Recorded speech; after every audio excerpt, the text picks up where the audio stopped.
നമസ്കാരം. ഡൽഹി നിയമസഭാ തെരഞ്ഞെടുപ്പിൽ ഇപ്പോൾ കിട്ടിയിരിക്കുന്ന ഈ വലിയ തോൽവി ആം ആദ്മി പാർട്ടിയെ വലിയ പ്രതിസന്ധിയിലേക്കാണ് ഇപ്പോൾ തള്ളിവിട്ടിരിക്കുന്നത്. അതിനുള്ള പ്രധാന കാരണം കഴിഞ്ഞ 10 വർഷമായി ഡൽഹിയിലെ അധികാര കസേരയിൽ ഇരുന്നിരുന്ന ആം ആദ്മി പാർട്ടിയെ സംബന്ധിച്ച് അവർക്ക് ഇനിയുള്ള അടുത്ത 5 വർഷം പ്രതിപക്ഷത്തിരുന്നു കൊണ്ട് BJPയുടെ ഭരണനിർവഹണം അത് നോക്കിക്കാണേണ്ട ഗതികെട്ട അവസ്ഥയാണ്. കോൺഗ്രസ് BJP പോലെയുള്ള വലിയ രാഷ്ട്രീയ പാർട്ടികളെ രാജ്യ തലസ്ഥാനത്ത് തന്നെ മുട്ടുകുത്തിച്ച ആം ആദ്മി പാർട്ടിയുടെ വിജയം അത് ഇന്ത്യൻ രാഷ്ട്രീയത്തിൽ തന്നെ വലിയൊരു വിപ്ലവമായി തന്നെ മാറിയിരുന്നു. ഡൽഹിക്ക് പിന്നാലെ പഞ്ചാബിലേക്ക് കടന്നു കയറിയ ആം ആദ്മി പാർട്ടി അവിടെയും സർക്കാരുണ്ടാക്കി. ഇതോടെ ആത്മവിശ്വാസം ഇരട്ടിയായ ആം ആദ്മി പാർട്ടി പിന്നീട് ഗോവ, ഗുജറാത്ത് തുടങ്ങിയ സംസ്ഥാനങ്ങളിലും അവരുടെ അടിത്തറ ഉറപ്പിച്ചു. എന്നാൽ വലിയ തോൽവിയാണ് ഈ സംസ്ഥാനങ്ങളിലൊക്കെ തന്നെ കാണാനും സാധിച്ചത്. അതുകൊണ്ട് തന്നെ ഡൽഹിയിലെ ആം ആദ്മി പാർട്ടിയുടെ വോട്ടുകളിൽ വലിയ വിഭാഗം സ്വന്തം അക്കൗണ്ടിൽ എത്തിക്കാനായിട്ട് BJPയെ സംബന്ധിച്ച് അവർക്ക് സാധിച്ചു. മദ്യനയ അഴിമതി കേസിൽ അരവിന്ദ് കെജ്രിവാളിനെ അഴിക്കുള്ളിലാക്കിയതോടെ ഡൽഹിയിലെ വിജയം BJP സ്വപ്നം കണ്ടു തുടങ്ങി.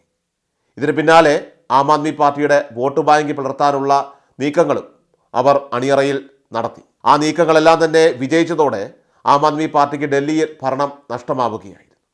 ഡൽഹിയിലെ മധ്യവർഗ വോട്ടർമാരും പൂർവാഞ്ചൽ വോട്ടർമാരും ഇത്തവണ BJPക്ക് അനുകൂലമായി വിധി എഴുതിയെന്ന കണക്കുകളെല്ലാം തന്നെ സൂചിപ്പിക്കുന്നു. തുടർച്ചയായിട്ട് 2015-ലും 20-ലും ആം ആദ്മി പാർട്ടിയുടെ മികച്ച വിജയം ഉറപ്പാക്കുന്നതിൽ നിർണായകമായിട്ടുള്ള പങ്ക് വഹിച്ചത് അത് മധ്യവർഗ വോട്ടർമാരും പൂർവാഞ്ചൽ വോട്ടർമാരുമാണ്. ഈ വോട്ടർമാർ എതിരായതോടെ ആം ആദ്മി പാർട്ടിക്ക് പിടിച്ചു നിൽക്കുവാൻ സാധിക്കാതെ മധ്യവർഗത്തിനും പൂർവാഞ്ചൽ വോട്ടർമാർക്കും സ്വാധീനമുള്ള 25 സീറ്റുകളിൽ BJPയാണ് മുന്നിട്ട് നിന്നത്.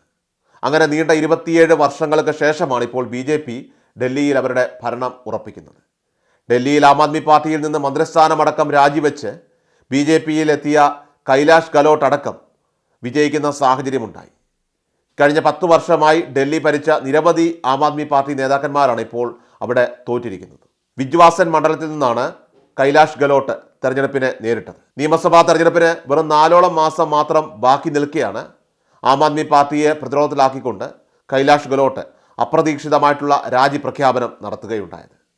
ആഭ്യന്തര ഭരണപരിഷ്കാരം, IT, വനിതാ ശിശു വികസനം എന്നീ വകുപ്പുകളുടെ ചുമതല വഹിച്ചിരുന്ന ഒരു മന്ത്രി കൂടിയായിരുന്നു കൈലാഷ് ഗെഹ്ലോട്ട്. ഗെഹ്ലോട്ടിന് പിന്നാലെ പല നേതാക്കന്മാരും ആം ആദ്മി പാർട്ടിയോട് വിട പറഞ്ഞുകൊണ്ട് BJPയിൽ ചേരുന്ന സാഹചര്യമുണ്ടായി.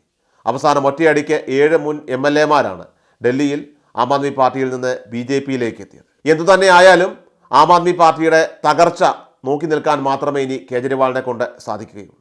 അഴിമതി കേസിൽ BJP കുഴിച്ച കുഴിയിൽ സ്വയം ചെന്ന് ചാടി വീണ കേജ്രിവാളിൻ്റെ മണ്ടത്തരം അതൊന്നുകൊണ്ട് മാത്രമാണ് ഇപ്പോൾ ആം ആദ്മി പാർട്ടിക്ക് ഡൽഹിയിൽ അന്ത്യം കുറിച്ചത് എന്നതാണ് സത്യം. അതുകൊണ്ട് തന്നെ അധികം വൈകാതെ ആ കുഴിയിൽ വീണ കേജ്രിവാളിനെ സംബന്ധിച്ച് ഇനി തീഹാർ ജയിലിൽ സുഖമായി കിടന്നുറങ്ങാം.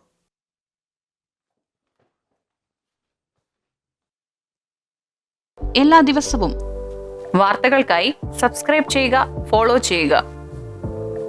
വാർത്തകളുടെ നോട്ടിഫിക്കേഷനായി ബെൽ ഐക്കൺ എനേബിൾ ചെയ്യുക. Please subscribe our channel.